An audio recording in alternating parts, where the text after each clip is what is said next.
afaan dubbii barennu utubaatti haasa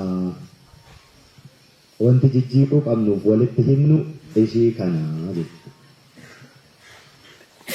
Sadarkaan irra geenye erga kana ta'ee sammuunis waliin tarkaanfatee bishaatee nuti har'aa mootummaa Itoophiyaa caalaa biyyittii impaayera Itoophiyaa fi gaanfa Afrikaa keessatti nagaa waaraa tasgabbii fi rakkoo furuu keessatti kan addunyaan hiriyoonfachuu barbaaddu xiqqeessitanis ofis tuffadhaa yookaan isan jedhu dhugeeffadhaa mootummaa Itoophiyaa caalaa yookaan warra Tigirees caalaa yookaan paartii mormituu biyya keessa jiran caalaa nuyi har'a nuyi waan isiniin jedheefiin qaba. Nuyi akkasitti ilaalamna yoo ta'e wanti hojjennu yeroorraa yerootti sakandiirraa sakandiitti namni si firoonfachuu barbaadu hiriyyaa gadhee firoonfachuu barbaada. Namni si firoonfachuu barbaadu hiriyyaa dadhabaa firoonfachuu barbaada. Jabaan firannafu laafaan mohaatuun jaallattu. Jabaan jennaan firri nu barbaadu jira. Firri nu barbaadu immoo gadhummaa fi laafummaa nurraa hin barbaadu. Waan hin jedhu sinii galee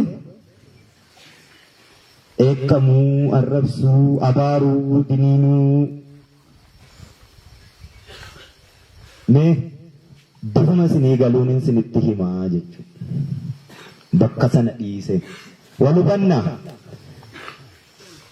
Daa'ima kaleessaa sana miti kaanuti. Amma yuunivarsiitii keenya irra innee mitiire akkasitti akka yaaddan hin barbaade. Nuti amma bakki jirru nama dubbatee wal amansiisu sadarkaa sanarra geenye irraatti naman. Sadarkaa sanarra erga geenye dubbii maa walii galchuu qabna. Hayyee kanaaf bakka amma geenye kana dhaabbanne wanti isiniin jechuu barbaadu waggaa lamaan kana waan hojjetame irraa mootummaa kanaa gara dirquu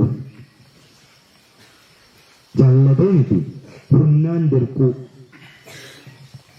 dhokachuu immoo waan hin dandeenyeef guutuu biyyittii keessatti gochaa immoo waan jirruuf mootummoonni diidaa dirqamanii gara nu ilaalu. Dirqamanii gara nu ilaaluu irraa immoo yeroo nu ilaalanitti hiriyyaa gaafa rakkinaa waliin taanee tarkaanfachuu dandeenya gara jechuu. Mootummichi inni dirqamee jiru kuni haala amma jiru kana waraana kana lafarratti injifachuu nan danda'a jechuu. Daa'ileemaa keessa galuu yookaan shakkii keessa galuu. Hojiin hojjennu kuni mootummaa kana rakkisuu irra darbee mataa boohamaa waan ta'eef hojii hojjennu irraa immoo dinagdeen biyyittii kufaatii hamaa keessa galuu waraanni biyyittii bututuu fi lolaaf hamilee dhabuu kanarraa kan ka'e lolli mootummaan sun kaleessa torbee tokkotti harkaan qabnaa torbee lamatti ji'atti opereeshiniis akkasii isa akkasii jechuun dhaabbachuu. Opereeshiniin akkasii dhaabbatee aga danda'amu shanii bakkuma isheen jirtutti ittisuu sadarkaa irratti jijjiiramuu waan nama agarsiisu qaba. Diinni kee jalqabaa yeroo sitti dhufu akka leencaatti barooda. Bareeda isaa sana jalqaba sodaattu jennaan qarxamxam inni cabse. Yeroo inni akka leencaa bareeduu qaama kee arba gooteetu qoma dhiibbee jala dhaabbattu. Akka leencaa bareeduu dhiiseetu akka waraabessaa yuusuutti gaddeebi'u. Yeroo inni akka waraabessaa yuusuu kallattii jiruun tattamachuudha eegalta. Yuusni waraabessaa gara bituu jaldeessaatti jijjiirama. Bituu jaldeessaa sanaa akka waraabessaa hin tuttumattu inni dhaqu jalta. Akka hantuutaati cii jechuu jalqaba. Sadarkaanii diinni ittiin deemu akka kanaati. Amma bifa jaldeessaatu jiru. Yoo ciqilli maal ta'a? Akka hantuutaatti cii jechuu jalqaba. Yeroo immoo miilaan irra jetteetu murtaa jechuudha. Sadarkaa kanarra jiru.